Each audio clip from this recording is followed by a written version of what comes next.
Selamat sore. Selamat sore. Merdeka. Merdeka. Baik. Kemarin sekitar pukul 17 saya dipanggil ketua yang belum di-SK-kan dan dilantik ini, diperintahkan untuk memberikan pengenalan mengenai Badan Pemenangan Pemilu. Dan itu juga kenapa mungkin saya ditunjuk menjadi sekretaris, karena kesiapsiagaan dalam berbagai hal dan kebisaan untuk bekerja sama dengan beliau. Jadi tadi berkenalan sudah, walaupun saya pasti akan lupa namanya. Ingatkan aja di grup, pasang foto DP yang cantik dan ganteng, sehingga ada kelihatan. Lalu Pak Ketua sudah memberikan arahan terkait dengan pembentukan BP Pemilu. Tadi dengan penuh semangat Abang Da saya ini, Abang Da MG, Wakil Ketua DPD PDI Perjuangan Kalbar bidang ideologi kaderisasi, memberikan sebenarnya lahirnya konsep BP Pemilu itu seperti apa.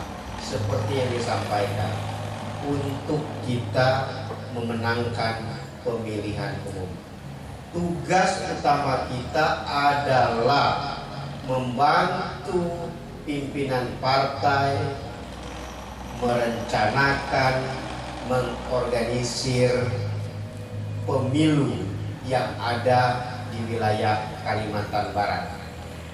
Titik tekannya kalau kondisi hari ini adalah 7 kabupaten kota yang akan melaksanakan pemilu kada. 1, paling ujung Kapuas Hulu, calon kita belum tahu. Udah itu Sintang, calon kita belum tahu. Lalu Melawi, calon kita belum tahu. Masuk Sekadau sudah tahu, Rukminus dan Aloysius, bupati dan calon bupati dan calon wakil bupati. Lanjut Sambas belum tahu, Ketapang juga belum tahu. Karena untuk daerah-daerah tadi, 6 daerah tadi, kita tidak bisa maju sendirian, majunya harus berkoalisi dengan partai lain, minimal sesuai dengan undang-undang. Nah, itu sebenarnya tugas utamanya. Lalu badan ini berdasarkan anggaran dasar dan anggaran rumah tangga kita disebut Badan Pemenangan Pemilihan Umum. Jadi maka disingkat dengan BP Pemilu PDI Perjuangan Kalimantan Barat. Kalau di tingkat pusat, BP Pemilu Pusat PDI Perjuangan. Jadi tidak ada lagi kata Bapilu keluar. Bapilu itu milik Beringin, bukan milik kita. Jadi kita adalah BP Pemilu, Badan Pemenangan Pemilihan Umum, disingkat BP Pemilu. BP Pemilu itu ada di tingkat pusat, ada di tingkat daerah, juga ada di tingkat cabang. Pengertian daerah ini kan merujuk pada Dewan Pimpinan Daerah, DPD PDI Perjuangan Kalimantan Barat, tingkat provinsi. Kalau tingkat cabang itu kabupaten kota. Jadi di 3 tingkat struktur partai itu badan ini ada. Lalu kita mau lihat, sebenarnya dalam anggaran dasar kita, nanti saya setelah. Oke. Terima kasih Pak Jimmy, selamat jalan.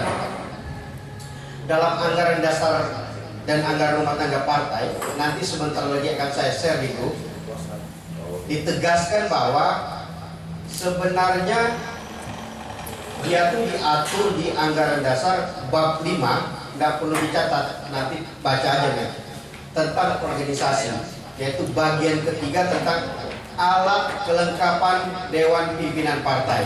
Dewan Pimpinan Partai itu ada DPP, DPD, DPC. Kita ini bagian dari alat kelengkapan untuk membantu Dewan Pimpinan Partai. Jadi kita ini masuk dalam struktur organisasi yang namanya alat kelengkapan. Nah, kalau di tingkat pusat, alat kelengkapan itu terdiri dari satu, Mahkamah Partai, yang kedua, Komite Etik dan Disiplin Partai, ketiga, fraksi partai, keempat, badan partai, dan kelima, sekretariat partai. Jadi level kita ini sama dengan secara kelembagaan dan keorganisasian sama dengan fraksi PDI Perjuangan di DPRD Provinsi, yang sekarang ketuanya adalah Bang Martinus Sudarno, sama dengan sekretariat DPD PDI Perjuangan yang sekarang kepalanya Pak Cornelius Kimha. Jadi itu level kita dalam keorganisasian. Nah, pada tingkatan daerah, Dewan Pimpinan Daerah dan Dewan Pimpinan Cabang, alat kelengkapan itu cuma ada 3, fraksi, badan, sekretariat. Jadi untuk tingkat provinsi, tingkat kabupaten kota, cabang, cuma ada 3 alat kelengkapan: fraksi, badan, dan sekretariat. Lalu begini, saya baca baik-baik saja biar tidak salah. Ini isi anggaran dasar. Badan partai adalah alat kelengkapan partai yang dibentuk oleh partai untuk membantu Dewan Pimpinan Partai dalam menjalankan tugas dan tanggung jawabnya sesuai fungsinya. Jelas kita ini dibentuk oleh Dewan Pimpinan Partai di tingkat daerah khusus mengurusi pemilihan umum. Itu kita tidak berurusan dengan yang lain. Tugas kita cuma pemilu. Pemilu itu ada pemilihan umum anggota DPR, DPD, dan DPRD. Ada pemilu presiden dan wakil presiden. Ada pemilihan kepala daerah dan wakil kepala daerah. Nah, itu yang kita urus dalam tugas kita sehari-hari. Badan partai bersifat otonom, tetapi tidak independen gitu, karena kita bertanggung jawab kepada Dewan Pimpinan Partai. Jadi tidak semau-mau kita selalu berkoordinasi dengan Dewan Pimpinan Partai. Lalu pada tingkat pusat, badan itu ada 8. Tadi Pak Jimmy menyebut paling tidak ada 3 yang sudah sebut. Badan yang pertama, Badan Saksi Pemilu Nasional yang disingkat BSPN. Untuk daerah ini dikepalai oleh Bambang Ganevo Putra, anggota DPRD Provinsi yang berasal dari Kuburaya. Lalu ada BP Pemilu. Lalu ada Baleklit, Badan Legislasi dan Penelitian. Ada Badan Pendidikan dan Latihan, Badiklat. Ada lagi Badan Bantuan Hukum Advokasi Rakyat. Ada Baguna, BKN, dan Badan Pemberdayaan Ekonomi Kerakyatan. Kalau BKN itu Badan Kebudayaan Nasional. Itu di tingkat pusat ada 8. Tetapi yang wajib dibentuk di tingkat daerah itu cuma ada 5. Jadi di tingkat daerah cuma ada 5, termasuk BP Pemilu. Kalau di pusat ada 8, di tingkat daerah ada 5. 1, BSPN tadi, Badan Saksi Pemilu Nasional. 2, Badan Pemenangan Pemilu. Ketiga, Badan Pendidikan dan Latihan. Keempat, Badan Bantuan Hukum dan Advokasi Rakyat. Dan Baguna, Badan Penanggulangan Bencana. Jadi 5 ini wajib hukumnya dibentuk di daerah. Dan kita Badan Pemenangan Pemilu itu wajib dibentuk di tingkatan provinsi dan kabupaten kota. Di Dewan Pimpinan Daerah, di bawahnya ada Dewan Pimpinan Cabang. Jadi badan ini sangat penting bagi salah satu tugas partai adalah memenangkan pemilu. Untuk pemenangan pemilu dibentuklah Badan Pemenang Pemilu. Ada lagi secara kerjasama kita akan selalu berhubungan dengan Badan Saksi Pemilu Nasional. Pasti akan itu. Mereka bertugas untuk saksi dan gurakni, regu penggerak pemilih. Kita bagian strategi dan penggalangan. Lalu Badan BP Pemilu Partai melaksanakan seluruh kegiatan pemenangan pemilu sesuai dengan tahapan pelaksanaan pemilihan umum anggota seperti saya sampaikan. Pemilu DPR, DPD, DPRD, pemilu presiden dan wapres, serta pemilihan kepala daerah dan wakil kepala daerah. Itu tugas pokok kita. Sudah 3 kali saya ulang kalimat yang sama, karena itu merupakan hal yang sangat penting. Nah, dalam anggaran rumah tangga yang kita disebut alat kelengkapan tadi, ada beberapa hal yang menjadi acuan. Pertama, badan partai wajib menyampaikan laporan hasil kegiatan secara tertulis dan berkala setiap tahun kepada Dewan Pimpinan Partai sesuai tingkatannya sebagai bentuk pertanggungjawaban kinerja. Maka pada bulan Desember tahun 2020 ini kita akan memberikan laporan tahunan kepada DPD partai sebagai bentuk pertanggungjawaban tugas-tugas yang kita emban. Jadi 1 tahun 1 kali tertulis laporan kegiatan maupun laporan keuangan. Saya kira nanti harus dicatat secara baik laporan keuangan kita, rapat segala seperti itu juga. Hari ini sebenarnya memang kita pertemuan biasa, tetapi sudah memulai saya kira pengenalan.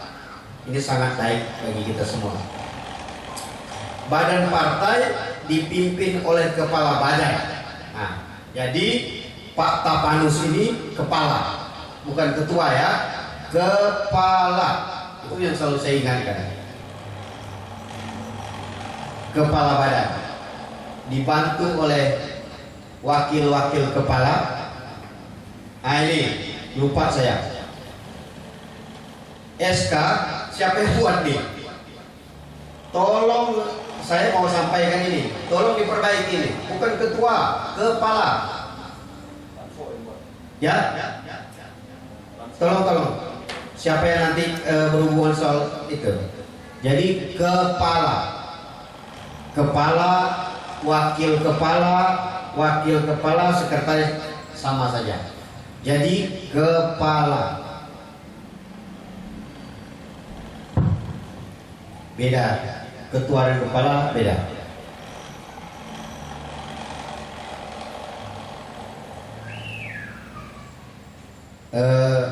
Sepelanso ya urus ini. Tapi nanti dikoordinasikan yang DPD. Kalau berdasarkan anggaran dasar anggaran rumah tangga kita, dia kepala bukan ketua. Kepala BP Pemilu, wakil kepala, begitu.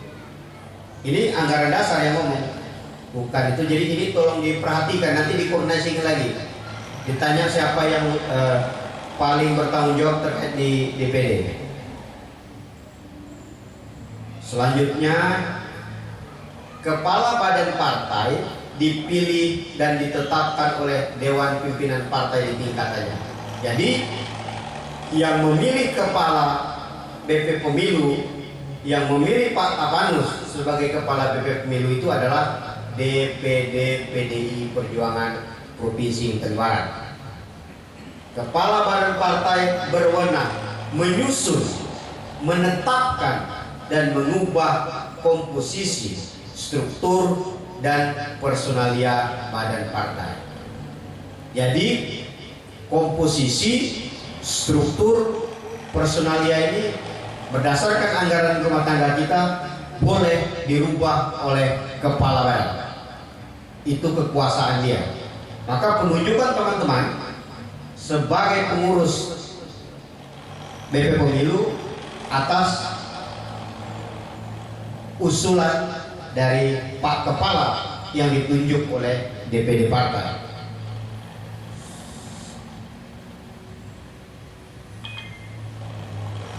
Komposisi, struktur, dan personalia badan partai dilaporkan oleh kepala badan kepada Dewan Pimpinan Partai.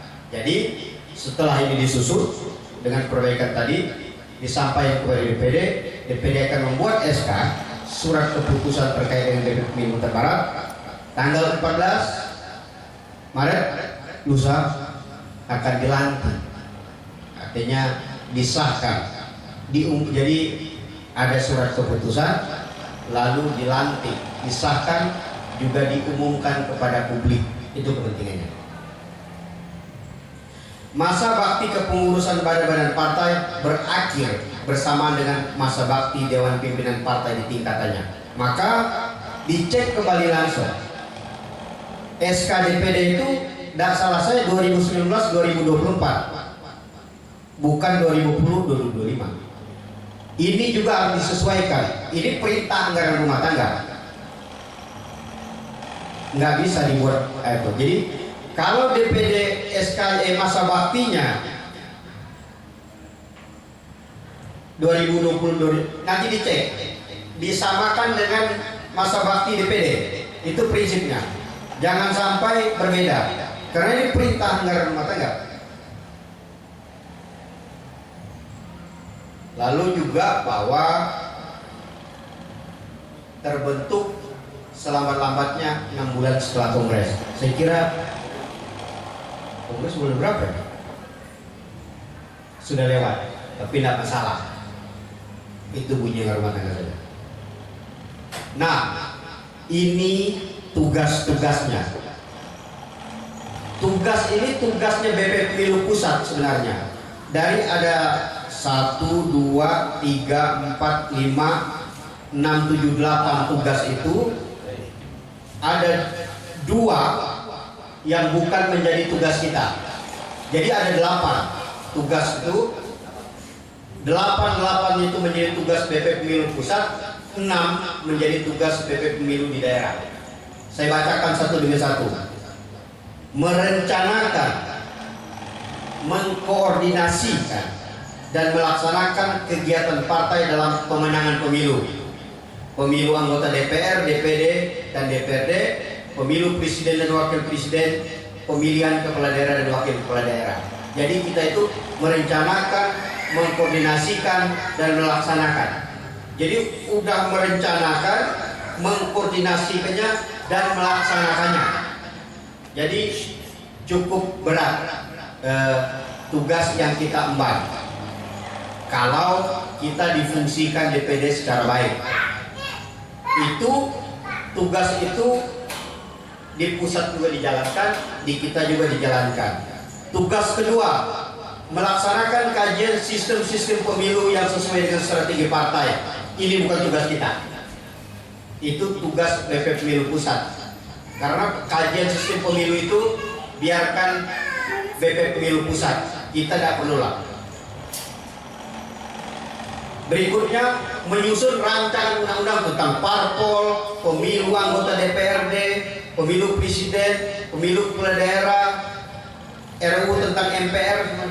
Itu tugas BP Pemilu Pusat. Jadi dari 8 itu ada 2 yang akan menjadi tugas kita, mengkaji sistem pemilu. Yang kedua menyusun RUU. Biarlah itu menjadi tugas BP Pemilu Pusat. Di daerah, tugas berikutnya adalah melaksanakan pemutakhiran data pemilih dan pemetaan pemilih. Jadi nanti bidang yang khusus menangani ini setelah kita dilantik sudah harus membangun komunikasi yang baik dengan penyelenggara pemilu. Penyelenggara pemilu itu KPU dan Bawaslu. Itu bunyi undang-undang. Jadi KPU dan Bawaslu itu adalah penyelenggara pemilu. Nah, melaksanakan kajian terhadap kecenderungan pemilih berdasarkan pengelompokan wilayah, daerah, dan bidang kehidupan. Jadi kita punya peta di kota Pontianak. Kalau berdasarkan wilayah kan agak-agak beda. Pontianak, konsepnya Pontianak Timur dengan Pontianak Utara. Kalau di Pontianak Utara secara etnisitas mana yang paling banyak? Pontianak Utara, seberapa sana?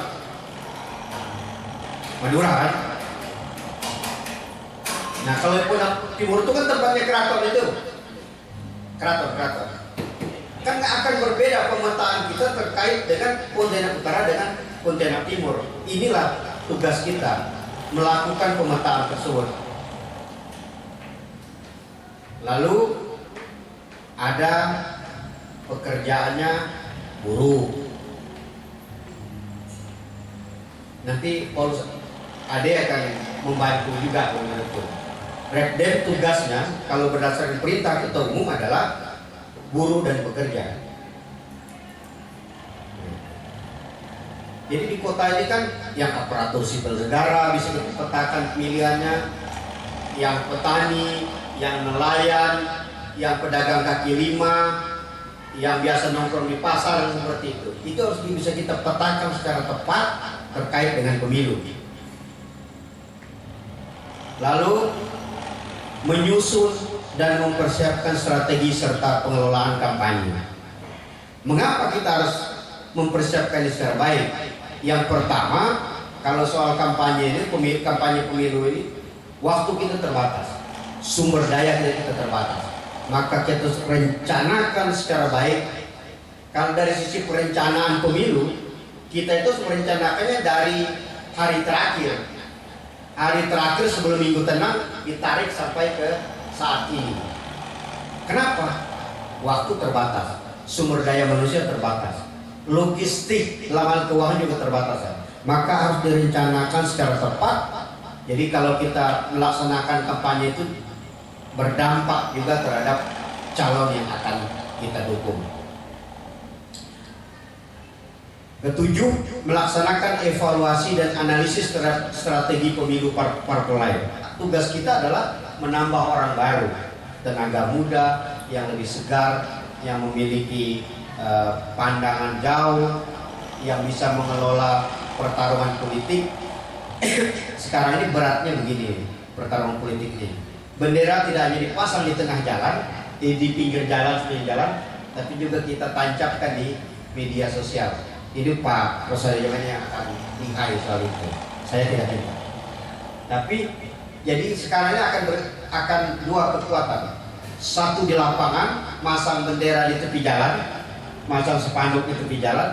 Yang satu masang spanduknya di media sosial. Pertarungannya adalah pertarungan hashtag kan? Set ladang, namanya seperti itu kan? Apakah dia bisa menjadi trending topik? Ya seperti itulah pertarungannya. Maka tugas kita jauh lebih berat dibandingkan pemilu-pemilu sebelumnya.